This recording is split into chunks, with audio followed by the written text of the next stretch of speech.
Assalamualaikum warahmatullahi wabarakatuh. Perkenalkan, nama saya Fargiba Az-Zahra dari kelas A5 Prodi Pendidikan Guru Sekolah Dasar, Fakultas Keguruan dan Ilmu Pendidikan, Universitas Muhammadiyah Gorontalo. Video ini saya buat untuk memenuhi tugas mata kuliah pengantar pendidikan. Nah, di video ini saya akan membahas 4 materi, yaitu yang pertama, macam-macam aliran pendidikan sejak zaman klasik. Yang kedua, aliran pokok di Indonesia. Yang ketiga, sistem dan pengembangan pendidikan nasional. Dan yang terakhir, pendidikan dan pembangunan nasional. Keempat materi ini akan saya jelaskan satu persatu. Untuk lebih jelasnya, mari kita simak video berikut ini.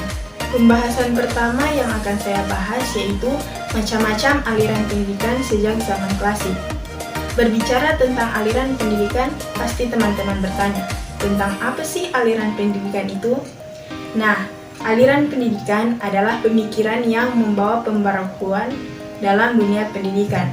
Pemikiran tersebut berlangsung seperti suatu diskusi berkepanjangan, yakni pemikiran-pemikiran terdahulu selalu ditanggapi dengan pro dan kontra oleh pemikir berikutnya, sehingga timbul pemikiran yang baru.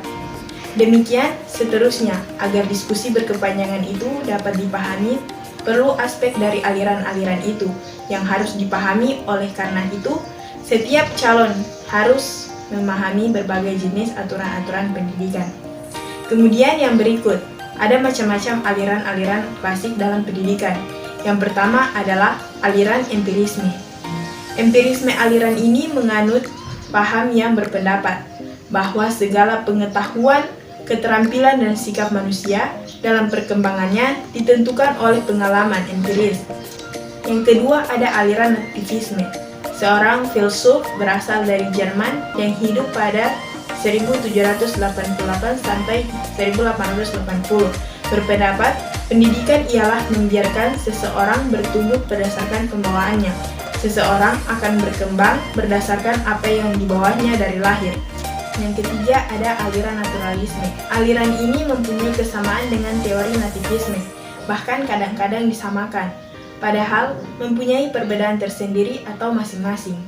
Ajaran dalam teori ini mengatakan bahwa anak sejak lahir sudah memiliki pembawaan sendiri, baik dari minat, kemampuan, sifat, tingkah laku, atau watak. Yang keempat ada aliran konvergensi. Faktor pembawaan dan faktor lingkungan sama-sama mempunyai peranan yang sangatlah penting.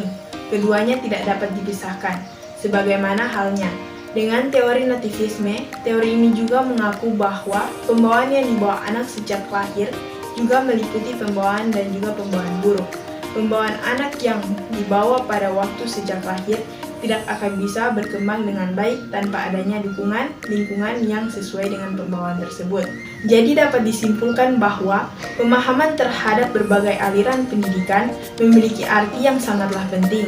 Ketika seseorang pendidik hendak menangkap diri setiap dinamika perkembangan pemikiran tentang pendidikan yang tengah terjadi, bagaimanapun juga aliran-aliran pendidikan pada dasarnya merupakan gagasan dari para pemikir berpengaruh secara luas pada zamannya, sehingga tidak akan bisa terabaikan. Pentingnya dalam pendidik sebagai bekal bagi tenaga pendidik, sehingga memiliki wawasan historis yang lebih luas, dan menambah ketajaman analisis dalam mengaitkan keberadaan, masa lampau dan masa sekarang. Baiklah, kita lanjut pada pembahasan yang kedua. Saya akan membahas tentang aliran pokok pendidikan di Indonesia. Aliran-aliran pendidikan telah dimulai sejak awal hidup manusia, karena setiap kelompok manusia selalu dihadapkan dengan generasi muda keturunan yang memerlukan pendidikan yang lebih baik dari orang tuanya. Ada 4 aliran pokok pendidikan yang ada di Indonesia, yaitu yang pertama, Taman Siswa. Taman Siswa didirikan oleh Ki Hajar Dewantara pada tanggal 3 Juli 1922 di Yogyakarta. Lembaga pendidikan ini pada awalnya bersama National Onderwijs Instituut Taman Siswa, yang kemudian menjadi Perguruan Nasional Taman Siswa. Aliran pokok yang kedua ada Institut Nasional Syafi'i INS Kayutman. INS ini didirikan oleh Muhammad Syafi'i pada tahun 1895 hingga 1969. pada tanggal 31 Oktober 1926 di Kayu Tanam, Sumatera Barat. Pada tahun 1950, kepanjangan INS diubah menjadi Indonesian National School dan selanjutnya menjadi Institut Nasional Syafi'i. Aliran yang berikutnya adalah aliran pokok Muhammadiyah. Muhammadiyah didirikan oleh seorang yang bernama Kiai Haji Ahmad Dahlan pada tanggal 8 Zulhijjah 1330 Hijriah atau 18 November 1912 Masehi di Yogyakarta.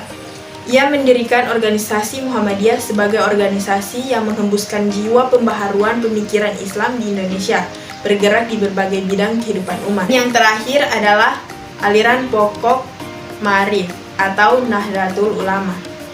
Lembaga pendidikan Ma'arif Nahdlatul Ulama merupakan salah satu aparat departementasi lingkungan organisasi Nahdlatul Ulama atau yang biasa disingkat dengan NU. Didirikannya lembaga ini di NU bertujuan untuk mewujudkan cita-cita pendidikan NU. Bagi NU, pendidikan menjadi pilar utama yang harus ditegakkan demi mewujudkan masyarakat yang mandiri.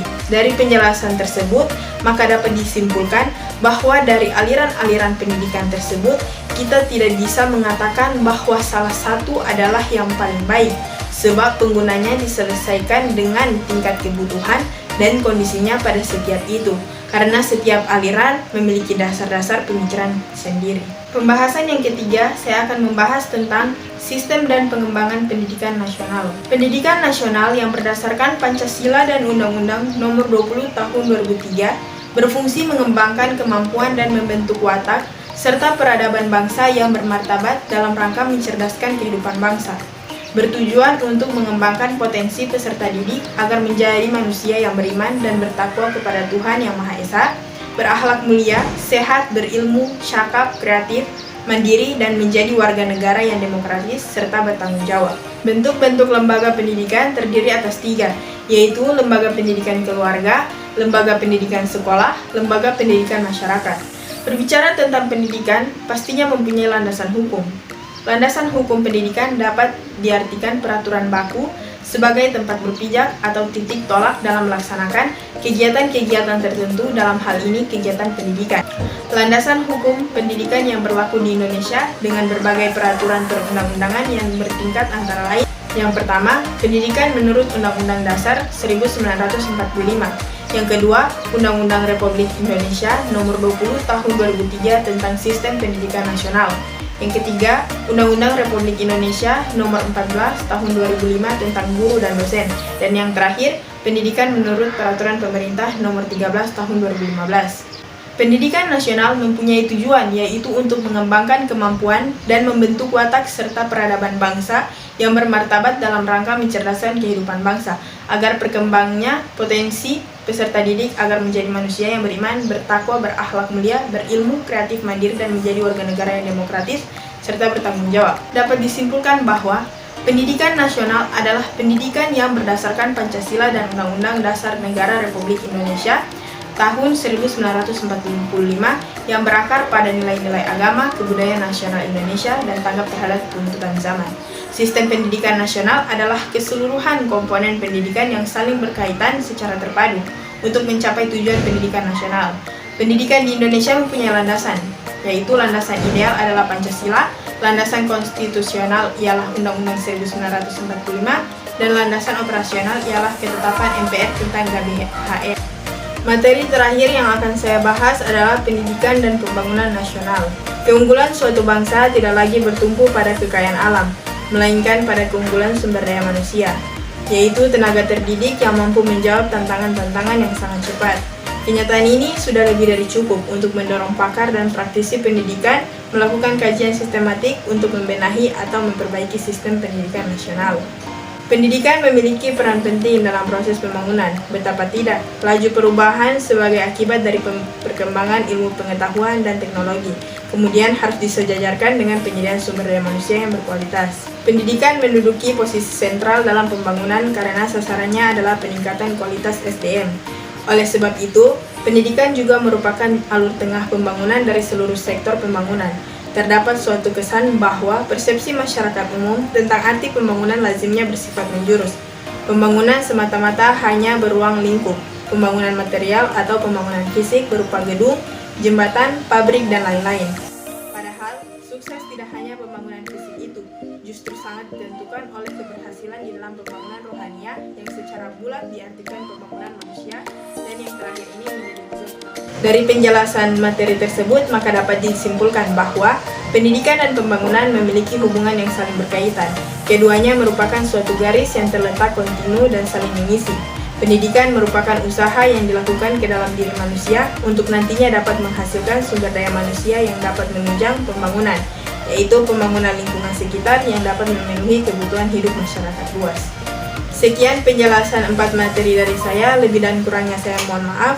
Terima kasih. Wabillahi taufiq wal hidayah. Wassalamualaikum warahmatullahi wabarakatuh.